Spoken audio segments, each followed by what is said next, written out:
前回作ったトラックボール付きコントローラーに、ジャイロセンサーを追加しました。基板を新しく作り、MPU6050 を乗せてあります。エアマウスとしての精度は意外と良い感じで、パソコンの通常操作程度は特にストレスを感じないです。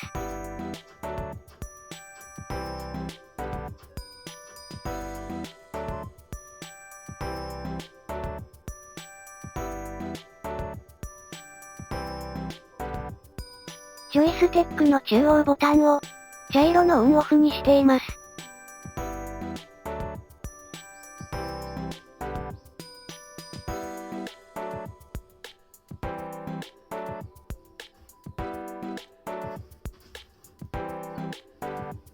慣れは必要ですが、トラックボールだけで操作するよりも、かなり照準は合わせやすいです。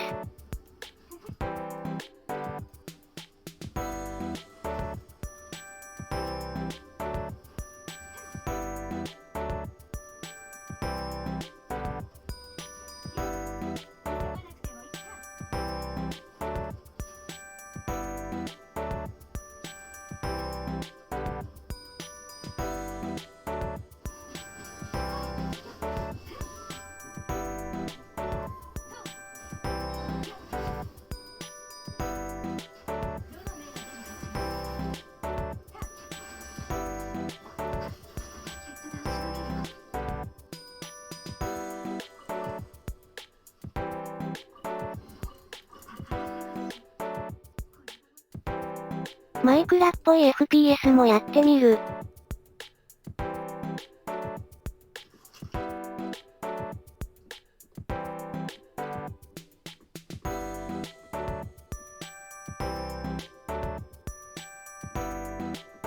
ゲームによって、感度というか、操作感は結構違います。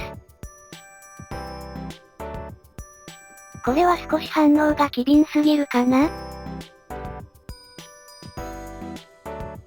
まあこのコントローラーならよりギア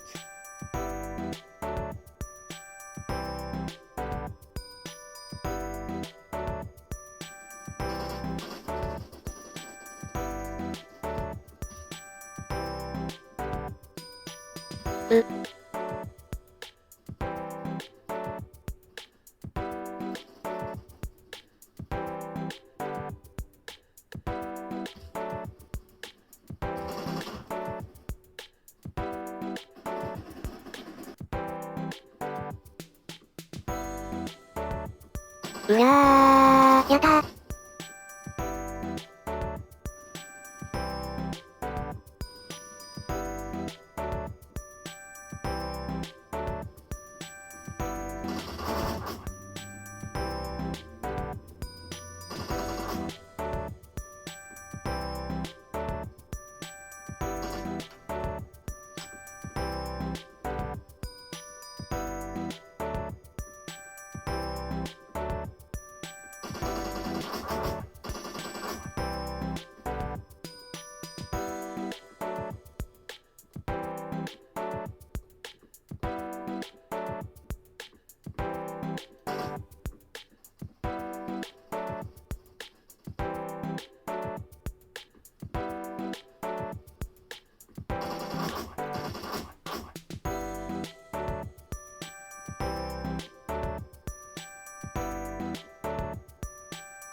ご視聴ありがとうございました。